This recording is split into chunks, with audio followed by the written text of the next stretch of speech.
Então, nós estamos aqui estudando sobre as leis de Tzedakah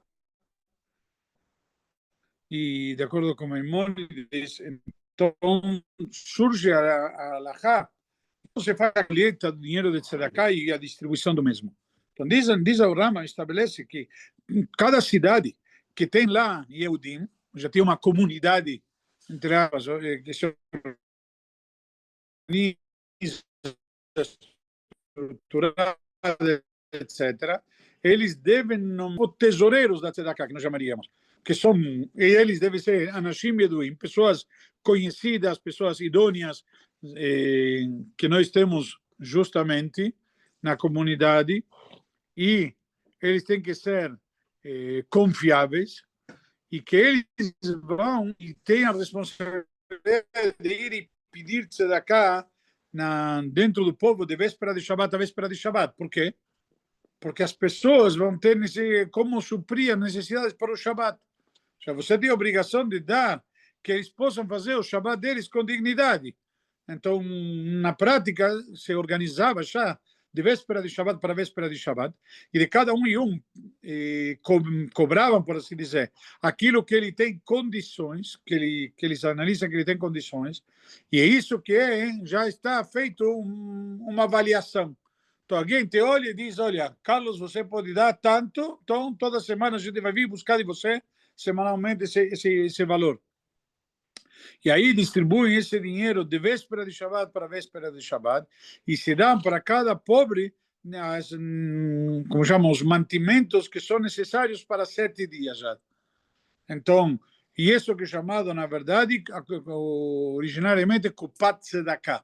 Esse é o que chama o fundo de Tzedakah, o que nós chamamos hoje a caixinha de Tzedakah, que justamente tem essa finalidade assim que começou. E aí se nomeia também Gabaim, que pegam de cada um e um a cada dia, certo? Cada dia de cada lugar, pegam aí pão e outro tipo de comida, frutas, etc. O dinheiro daquele que corresponde, oferece dinheiro, e isso se distribui, tudo que está sendo arrecadado se distribui entre os pobres, e dá para cada pobre justamente para um dia, não é que dá para uma semana no caso. É isso que é chamado de tamhui. Tamhui é aquela dose diária de tzedakah que se dá para os necessitados. Então, obviamente, quando você vai dar para o dia, você dá só para o dia, não precisa suprir as necessidades dele da semana ou do mês, ou etc. Ok? Na prática, diz, nunca ouvimos falar, ou nunca vimos, nem ouvimos na comunidade de Israel, que eles não têm uma caixinha de tzedakah. Mas o tamhui, que seria aquela diária, tem lugares que costumaram e tem lugares que não costumaram fazer.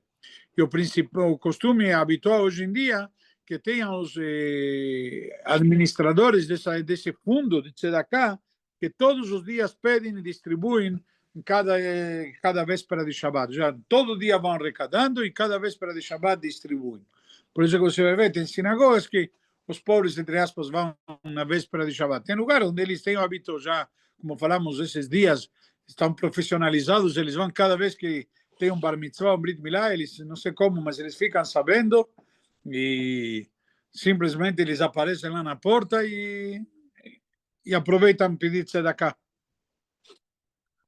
Nos dias de jejum, por exemplo, domingo temos um dia de jejum, se distribui mantimentos para os pobres, e cada jejum que o povo costumaram na prática passar quando termina o jejum, certo? Então, e não deram tzedakah, então como se estivessem derramando sangue.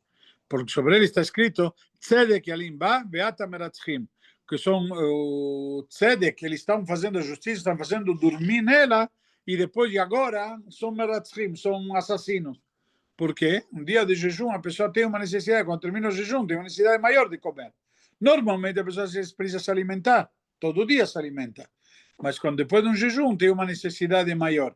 Então, por isso que se costuma no dia de jejum de dar mais tzedakah, inclusive também. Bamedverim, digo porque inclusive também, porque tem o próprio fato do tzedakah, do jejum, como está escrito, Tzion bemishpat tipadeh veshavia v'tzedakah, etc. Bamedverim amorim, em que caso estamos falando? Veshelom חילקו הפת והפירות שאוכלים בפת. diz quando não distribuíram o pão e as frutas que se comem junto, como, por exemplo, figos ou uvas, mas se eles atrasaram justamente o dinheiro ou o trigo na prática, não são considerados que derramaram sangue. Por quê? Não é a comida em si. O homem está comendo, precisa da comida em si. O resto, o que chamamos de supérfluo a mais, isso daqui não consideramos que é um derramamento de sangue. Mas se dá dinheiro em vez de alimento, pode ser? Sim, você pode, mas quando você dá dinheiro na prática, ele ainda tem que sair, comprar, tem que conseguir. Então você fez a tzedakah, mas não é considerado. Se você não deu o dinheiro que você ia dar, então não é tão grave quanto não dar a comida. Comida é algo que ele vai comer e se alimentar na hora, direto. Mas normalmente dia de jejum sempre é dia de um toque, você não pode mexer com dinheiro, não é isso? Não. Jejum, por exemplo, domingo vai ser jejum. 17 de Tammuz, que foi a cidade de Jerusalém foi cercada. Não é um dia de Yom Tov. Pode trabalhar, pode... O único dia que tem jejum assim é Yom Kippur. Ok? O resto dos dias pode. Tisha B'Av também pode. Jejum de Domingo é jejum? Domingo vai ser jejum. Jejum diurno. Amanhã a gente vai explicar sobre isso. 17. A Kupá, aquele fundo de tzedakah, aquela caixinha de tzedakah, ela não se cobra senão através de quantos gabaim tem que ter, no mínimo 2. Não pode ter um administrador de tzedakah único. Sempre tem que ter no mínimo 2. Por quê? Por uma questão de idoneidade, transparência. A pessoa tem que saber cuidar uma aparência, não basta ser honesto, tem também que parecer. Por quê? Que, na verdade, não se faz nomeações sobre o público com dinheiro com menos de 2 pessoas. E se pode acreditar, na verdade, um só sobre o dinheiro da Kupá, certo? Desse fundo de tzedakah, aí você pode fazer, sem problema nenhum, nomear uma pessoa só. Agora, porém, esse dinheiro vai ser distribuído somente por 3 pessoas. Para quê? Que toda lei de justiça de dinheiros tem que ser no mínimo com 3 pessoas juntas. Para quê? Para poder decidir quanto se dá para cada um, quem tem prioridade. Quando você tem um fundo de tzedakah e você tem que distribuir, de alguma maneira você pode distribuir, acabar distribuindo de forma, entre aspas, errada, privilegiando teu amigo, teu parente, certo? Diz Alahá, não, tem que ser 3, porque 3 pessoas juntas é mais provável que eles vão fazer o quê? Uma distribuição mais honesta, mais justa. Fiscalizou. De alguma maneira. Se bem que 3 também podem se organizar, mas já é mais difícil. Porque são 3 pessoas que foram nomeadas por idoneidade, não é? Cada um nomeia o amigo dele e acabou. Estamos em panelinha. E porque também diz Alahá, o Rambam diz que isso é como todos os julgamentos de dinheiro. Qualquer julgamento de dinheiro, causa de dinheiro, se pode julgar por 3 juízes juntos. Tem que ter um Beit Din. Por quê? Porque aí alguém pode ser, de alguma maneira, tendencioso, quer favorecer o seu amigo, o seu vizinho, enfim, o seu colaborador. Então, por essa razão, tem que ter no mínimo 3, diz Alahá. Então, cada um deles vai dar, justamente vão decidir entre os 3 juntos quanto vai se dar para cada um e qual a necessidade de cada um. Não esqueça que temos que avaliar isso. Então, com objetividade, 3 juntos vão poder fazer isso. E a Tamhui, e esse dinheiro diário é cobrado por 3, porque não é algo fixo e também se divide por 3, para também, quando vai distribuir, cada um receber o que mais ou menos lhe corresponde e merece, etc. E precisa. No caso do Beit-Din, cada um pode escolher o Beit-Din. Não, isso é você está discutindo agora como se monta um Beit-Din. É outra coisa. Eu sei. Sim, mas é outra coisa, é outro tema. Tem o Beit Din. Agora, como se monta um Beit Din? Vamos estudar as leis de Beit Din. Tem Beit Din de 23, tem Beit Din de 71, tem de 23, vamos ver isso depois, se quiser. Mas agora tem um Beit Din. A Tamhui, o Tamhui, esse dinheiro de Tamhui, que era a cota diária, se cobra a cada dia, como falamos. Jacupá de Erev Shabbat a Erev Shabbat. E o Tamhui, que são para os pobres em geral, e a Kupá somente para os pobres da cidade. Ou seja, vem um pobre pedir tzedakah, e todo dia você dá para qualquer um. Como já falamos, não se avalia quem é o necessitado, etc. Agora, a cota semanal, aí só para os, como chama, os membros da comunidade. Vai vir um cara de Santos, primeiro tem a obrigação de atender o pessoal de São Paulo. Ok?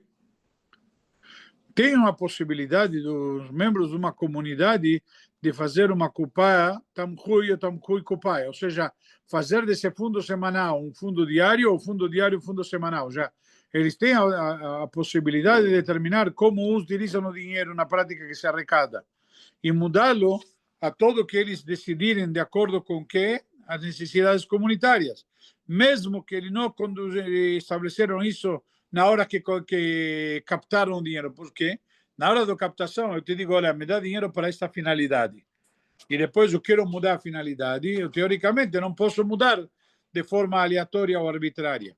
Mas aqui, fazer do tamchui ocupar ou o contrário, sempre não tem problema nenhum, independentemente de qual foi o objetivo para qual foi captado o dinheiro. Agora, se era num lugar que tinha um sábio, e na comunidade tinha um sábio, um grande erudito, que todos consultam com ele, e ele que vai distribuir para os pobres conforme ele vê a necessidade, então ele também pode mudar esse dinheiro de acordo com as necessidades da comunidade. Por quê? Porque ele é uma pessoa que merece a confiança de todos. Então vimos que deveria ser um tribunal, já 3 pessoas, mas se não são 3 pessoas, uma só, que todo mundo confia nele, também pode ser. O administrador da tzedakah, os administradores, não têm o direito, entre aspas, de se separar um do outro no mercado. Quando vão colher, vão coletar dinheiro, eu vou para cá, você vai para lá, para perder menos tempo, ser mais eficientes, não pode. Por quê? Que uma vez que todo mundo vai se separar, simplesmente aí pode dar problema. Simplesmente tem que manter a aparência, que não digam que alguém está recolhendo sozinho e depois leva para os outros. Então, não, tem um tribunal, tem 3, e os 3 estão juntos administrando o dinheiro. Se um dos administradores encontrou dinheiro no mercado, na rua, simples, encontrou dinheiro jogado, ok? Que não coloque esse dinheiro no bolso. Senão vai colocar dentro do, como chama, do fundo de tzedakah. Para quando chegar na casa dele, ele vai tirar. Por quê?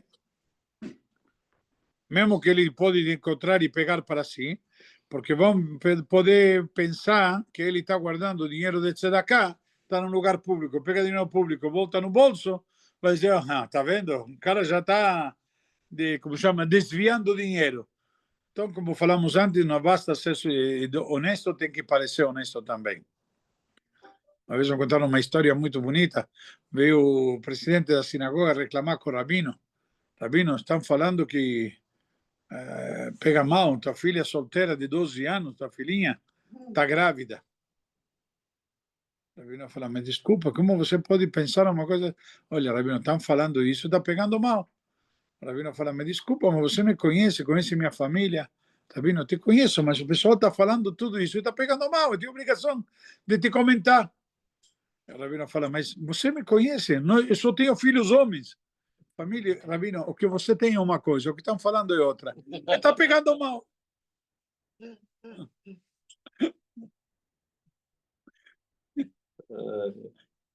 Lamentavelmente é assim, quando as pessoas falam é muito perigoso. Então tem que se cuidar muito. O administrador de tzedakah era uma pessoa que simplesmente está devendo dinheiro para alguém e ele pagou no mercado, que não dê, ou seja, ele cobrou de alguém, certo? Estão devendo dinheiro para ele. Que não coloque o dinheiro, uma dívida pessoal, também não coloca no bolso. Que coloca dentro da bolsinha da tzedakah e quando chega em casa que ele pegue. Não é roubo. Porque também, de novo, mantendo as aparências. Da mesma maneira, ele não vai contar o dinheiro que está na caixinha simplesmente uma pessoa sozinha. Tem que ser de a dois, não pode contar, senão 1 a 1. Por quê? Para que não digam que está contando alguma coisa errada, e ele tem que estar, como diz o versículo, e traz novamente aqui para concluir, Veitem nekiim me Hashem me Israel, o versículo diz, vocês estarão limpos de Hashem e de Israel. Ou seja, a pessoa tem que manter as aparências, tem que, como falamos, não basta aparecer, tem que ser. Agora, os administradores de Tzedakah, que não têm pobres para distribuir, uma cidade onde tem, eles recolhem, ou tem, na verdade, recolhem muito mais do que precisa, etc. Pode ser também. Junta o dinheiro, certo? Para quantias grandes, por exemplo, junta todas as notas de 2 e trocam por nota de 200, etc. Ok? Aí não tem problema nenhum. E aí guardam isso. E da mesma maneira quem faz o Tamhui, ok? E quando tem alguma coisa, eles vendem no mercado. Por exemplo, doaram para eles. Veio alguém e doou.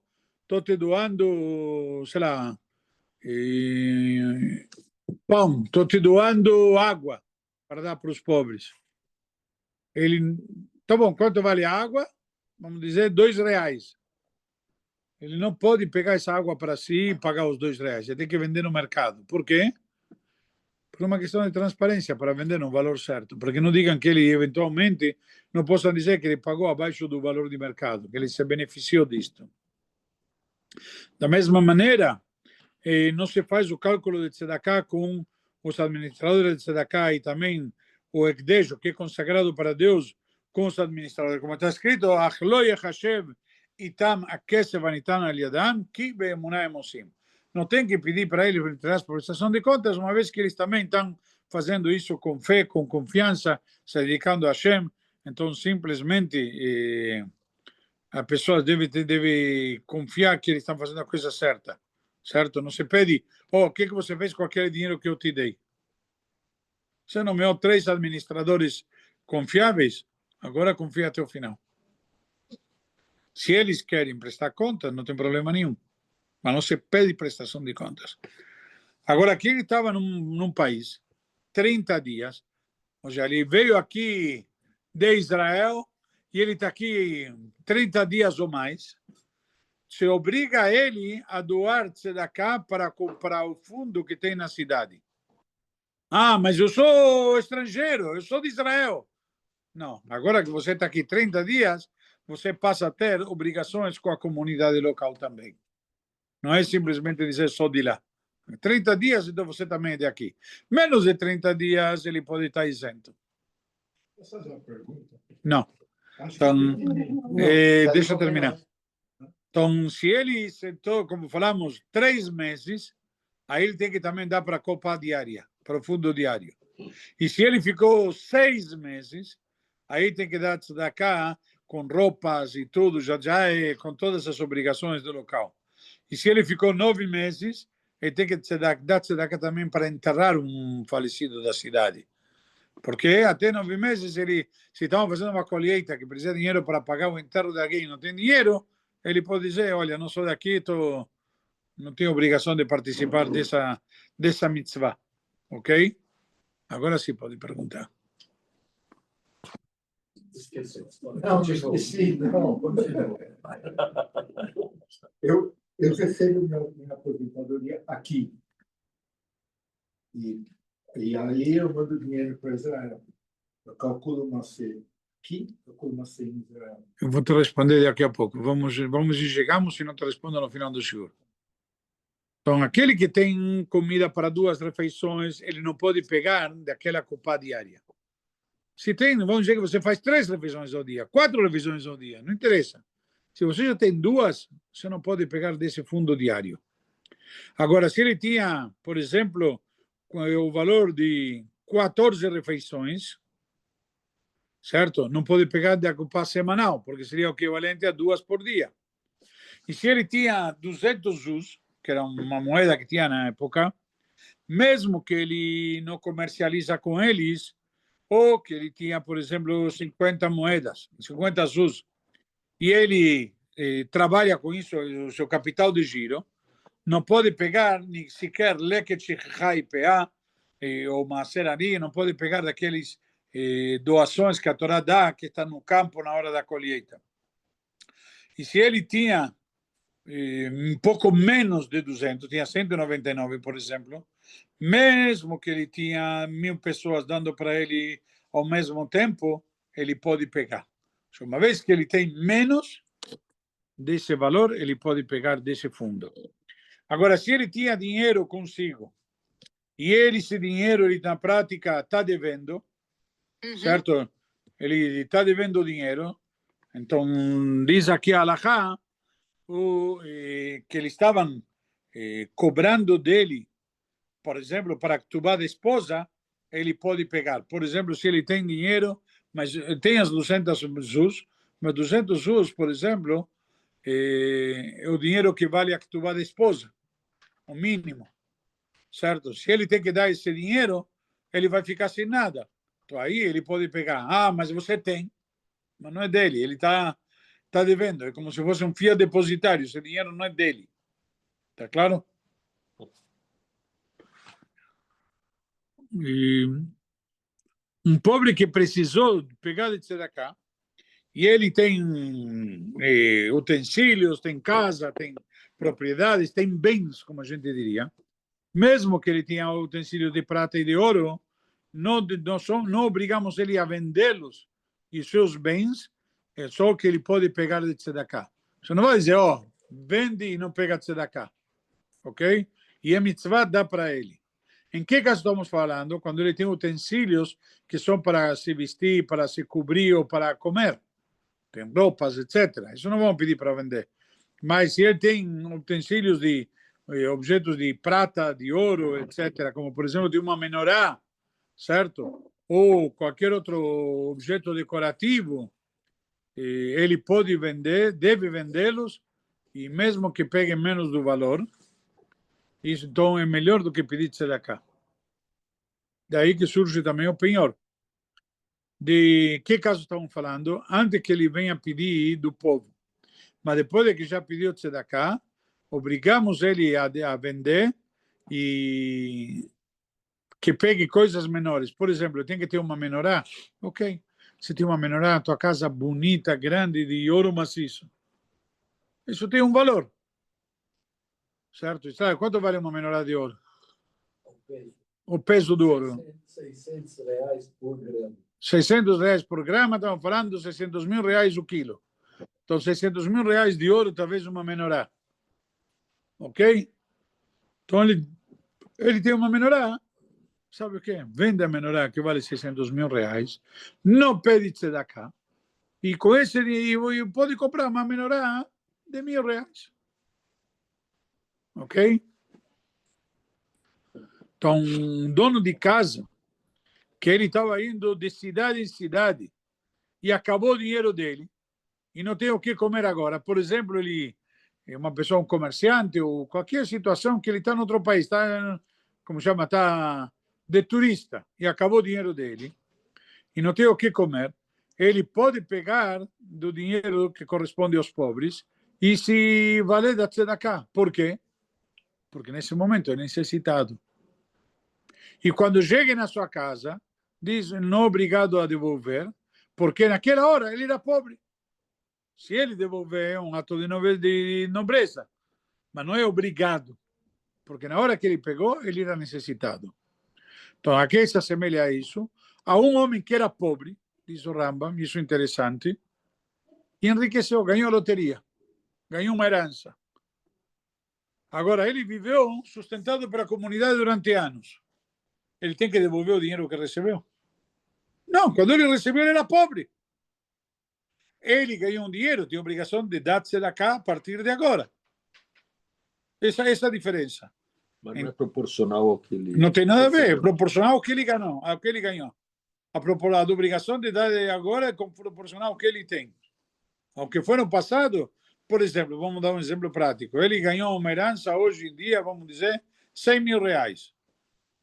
Ele vai ter que dar o dízimo, são R$10.000, será o quê? R$15.000, R$20.000, máximo. Já vimos isso. Máximo 25, chegamos a explicar quanto que era um quinto.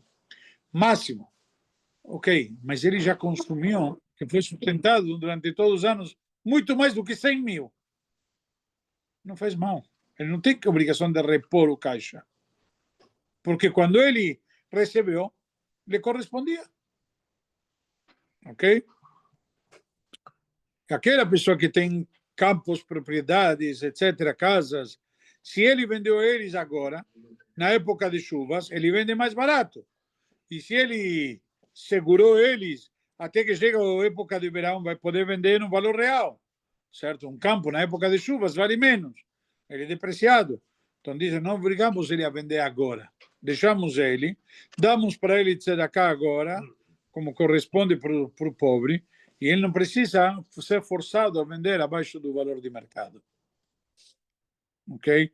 A comunidade, entre aspas, suporta ele e sustenta até ele ter as condições devidas. Celso, esqueceu aqui. Se o resto da comunidade vendiam caro e ele não tem para quem vender, quem compre dele, senão mais barato, por quê? Porque ele está apertado e ele precisa, não se obriga a vender. Por exemplo, você tem mercadoria para vender, essa mercadoria vende água e todo mundo no mercado vende por 2 e ele não tem, dele não compram por 2. E ele precisa vender por 1,50, aí sim vão vender. Não é obrigado a vender 1,50. Ele come do maaser, do dinheiro de tzedakah, até que ele possa vender no valor real, e todo mundo vai saber que ele, na prática, não estava apertado para vender, porque senão vão querer abusar dele, pior ainda.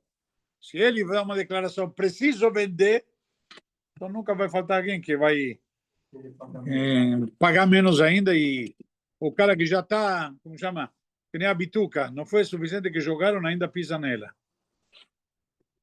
Um ani, um pobre, que pediram dele para poder dar para ele o que faltava, e deram para ele a mais do que ele precisava, então ele fica com isso. Já se vieram e deram tzedakah, e ele pobre, ele está precisando de R$1.000, e deram para ele 1.500.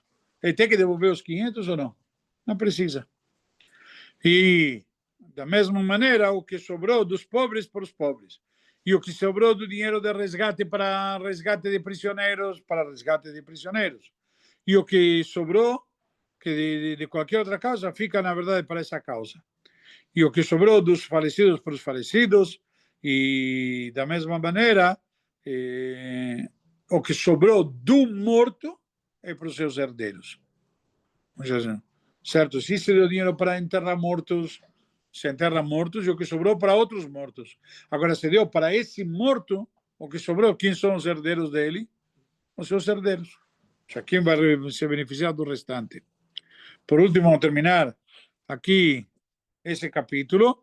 Um pobre que deu um pedaço de pão para esse fundo diário, ou uma moeda para Kupá, que seria o fundo semanal, se recebe dele. Ou seja, um pobre que deu tzedakah, se recebe. Não se diz para ele, humilhar, não, você é pobre, você não precisa, você está isento. Isso é humilhante. Agora, se ele não deu, primeiro, ele veio e deu sozinho, se aceita. E se ele não deu, não se obriga a ele a dar, porque sabemos que ele é necessitado. Nós vimos que mesmo o pobre tem que dar tzedakah, mas se ele não deu, não se exige dele. Agora, deram para ele roupas novas, e ele deu, justamente devolveu as roupas usadas. Então, me deram roupa nova, sabe o quê? Eu não vou ter mais roupa. A roupa que eu tenho velha dá para alguém que não tem sequer isso. Pode acontecer. Então não tem problema nenhum, se aceita dele, e se ele não deu, não se obriga a ele a dar. Ah, agora tem roupa nova, dá a velha. Não, não tem isso. Que ele fique também com a velha do mesmo jeito, talvez ele precise, e não se entra nesse mérito da questão. Ok? Se Deus quiser, hoje à noite vamos estudar o resto da mitzvah de tzedakah, como você perguntou, vamos estudar no shiur hoje à noite depois da Arbit. Ok? Aí... Agora, o cálculo sobre o principal